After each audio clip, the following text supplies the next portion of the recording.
الله الرحمن الرحيم انما يعمر مساجد اللہ آپ کے شہر کا تعارف میرے نزدیک ابھی نہیں، بہت پہلے سے، اور مولانا ابو شہمہ صاحب بھی متعارف ہیں، اس لیے اس شہر سے ہم بہت پہلے سے واقف ہیں۔ البتہ اس شہر میں حاضری پہلی مرتبہ ہوئی ہے، اور اس طرح حاضری ہوئی ہے کہ ماشاءاللہ عالیشان اللہ کے گھر مسجد میں بیٹھا۔ اور مزید خوشی کی بات یہ ہے کہ انہوں نے یہ بتایا کہ 8 مہینے کے اندر اللہ کی یہ گھر تعمیر ہوئی ہے۔ یہ اللہ تبارک و تعالیٰ کا واقعہ بے پناہ کرم اور احسان ہے۔ قرآن کریم میں اللہ یہ فرماتے ہیں انما یعمر مساجد اللہ من آمن باللہ والیوم الآخر، کہ مسجد صرف وہی بناتا ہے جو اللہ اور آخرت کے دن پر ایمان رکھتا ہو۔ اس کا مطلب یہ ہے کہ جن لوگوں نے اس مسجد کی تعمیر میں حصہ لیا ہے، آپ سب کے سب یقین کے ساتھ میں کہتا ہوں آپ مومن ہیں، اس میں کوئی دو رائے نہیں ہے، اور مومن جنت میں جائے گا۔ دوسری بات یہ ہے تعمیر کے اندر ایک ظاہری تعمیر ہے، یہ عمارت ہے، آپ نے اس کو عالیشان بنایا ہے، اس میں پتھر لگوائے ہیں، یہ بھی اس کا حصہ ہے، اس آیت کا حصہ ہے۔ اور ساتھ ساتھ ایک معنوی تعمیر ہے۔ معنوی تعمیر کا مطلب یہ ہے اللہ کے گھر کو آباد کرنا۔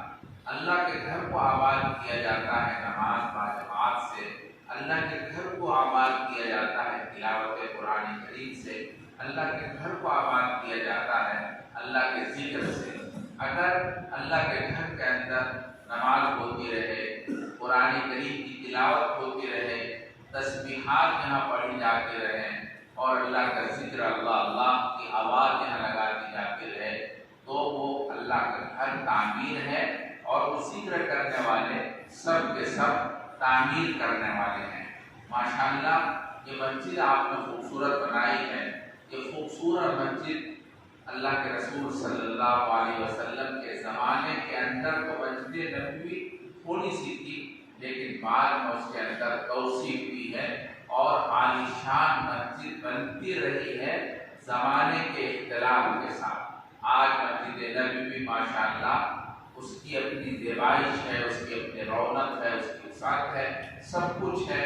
یہ اللہ تبارک و تعالیٰ کا گھر تعمیر کرنے والے حضرات پکے سچے مومن ہیں، آپ سب بھی مومن ہیں ماشاءاللہ۔ اللہ تعالیٰ آپ کی اس عنایت کو قبول فرمائے، اور ساتھ ساتھ اللہ تعالیٰ آپ کو معنوی طور پر اس مسجد کو آباد کرنے کی توفیق فراہم فرمائے۔ مجھے آگے جانا ہے، بات تو کہہ سکتا تھا بہت، لیکن ٹائم کی قلت ہے، اس وجہ سے انشاءاللہ پھر کبھی موقع ملا تو میں یہاں سے استفادہ بھی کروں گا، اور ساتھ ساتھ مزید باتیں کروں گا۔ اللہ تعالیٰ ہم سب کو عمل کی توفیق نصیب فرمائے، اس گھر کو واقعی معنوی طور پر آباد کرنے کی توفیق بخشے، خوب ہم اس گھر کو آباد کریں، یہی اس آیت کا مصداق ہے۔ اللہ تعالیٰ ہم سب کو عمل کی توفیق نصیب فرمائے۔ دعا کریں۔ اللہم لک الحمد و لک الشکر، اللہم صلی علی سیدنا محمد وعلی آل سیدنا محمد وبارک وسلم۔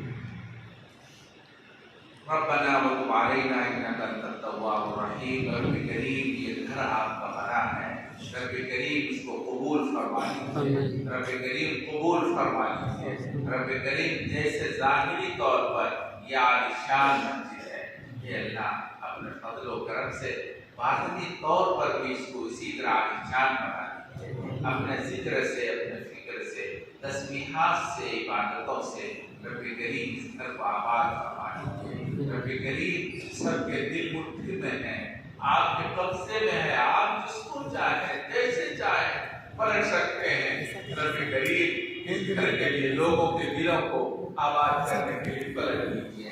رب کریم کرم فرما دیجیے، رب کریم رحم فرما دیجیے، رب کریم یہاں کے لوگوں کو پکا سچا ایمان والا بنا دیجیے۔ رب کریم اپنے فضل و کرم سے ہمارے علم کو برکت عطا فرما دیجیے، ہمارے عمل میں برکت عطا فرما دیجیے، ہماری صحت میں برکت عطا فرما دیجیے، ہمارے کام میں برکت عطا فرما دیجیے۔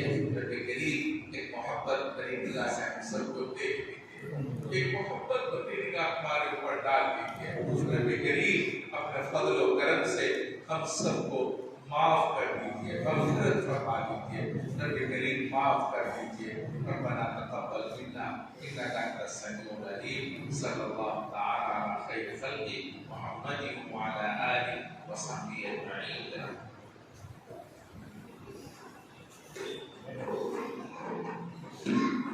ساتھیوں سے گزارش ہے کہ اللہ تعالیٰ سے ایک طرف سے